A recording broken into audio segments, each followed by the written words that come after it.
I'm going to go quickly on to Wolbert Smidt, who is going to give us a talk, please. Thank you very much, Wolbert, and time is of the essence, as you can appreciate. Thank you so much.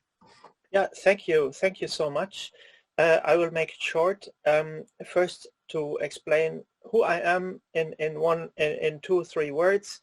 I'm an ethnohistorian. I'm focusing on the history and traditions of local communities.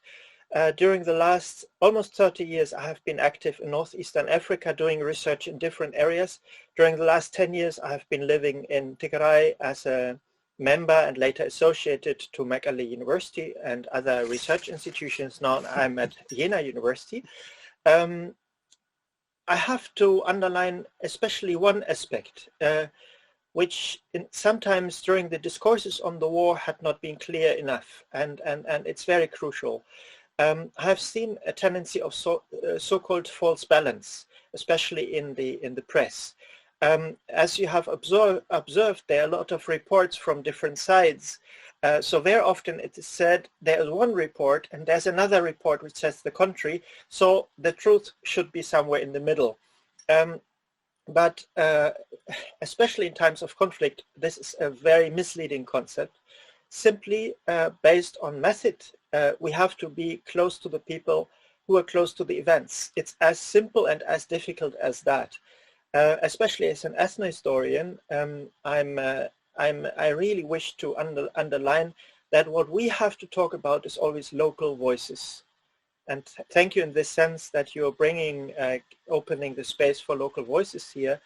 And that's the only way we can get some sort of balance into the debate, even if local voices are by definition always incomplete, but at least they help us to understand what's going on the ground. So that's almost half of what I want to say. It's really crucial to be serious about checking, is there something from an official institution which may have political interests, or is there something from people who have witnessed and survived what was going on their own land, in their own area, living area. Thank you. Now one element I want to bring a few very crucial elements to understand a little bit what's going on and what's the meaning for the local population. Again, I refer to local voices. What do people say to what happens? One side is, of course, the listing of events. We have heard a lot, but what does it mean to the people? And I have heard in different variations, and I want to underline that this is a quite common perspective, that people say we are attacked as a society, we are attacked in our religion, we are attacked in our identity, so we are attacked in our feeling of security. It does not mean that an individual attack on a building, on a structure, means just an attack on the structure, but it means, and it's understood as such, as an attack on the society. Let me explain it shortly. And we have to understand that this is has a huge psychological effect on the people, and we should conclude that military commanders who are involved in this are, of course, very well aware of this element. One element which has been mentioned, but it must be very clearly underlined and very clearly understood, is the ancient right of asylum, offered by sacred places, by holy sites.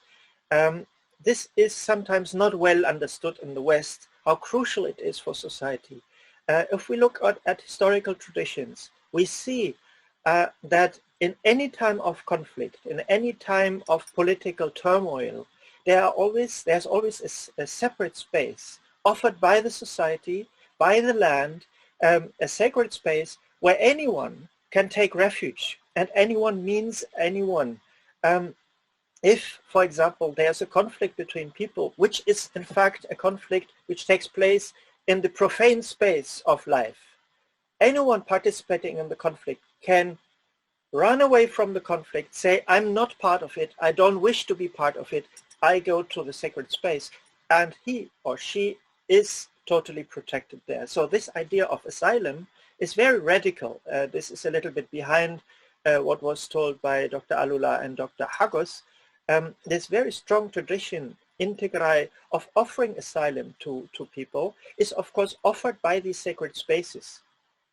This is not a sort of anecdotal historical element. It is crucial for the society. A society which offers different kinds of spaces keeps also an inner balance, including an inner spiritual balance. So what's the meaning and understood as such by local populations? I'm speaking with sons of peasants, children of peasants. I'm speaking with deacons. They say, we have understood the message to us is you don't have any refuge anymore. No space for you as a society. This is how we understand it. That's what my friends and partners locally say. This is how it is understood. And this illustrates also one very important aspect of the drama going on. Thank you so much. I stop here. Thank you, Dr. Wolbert.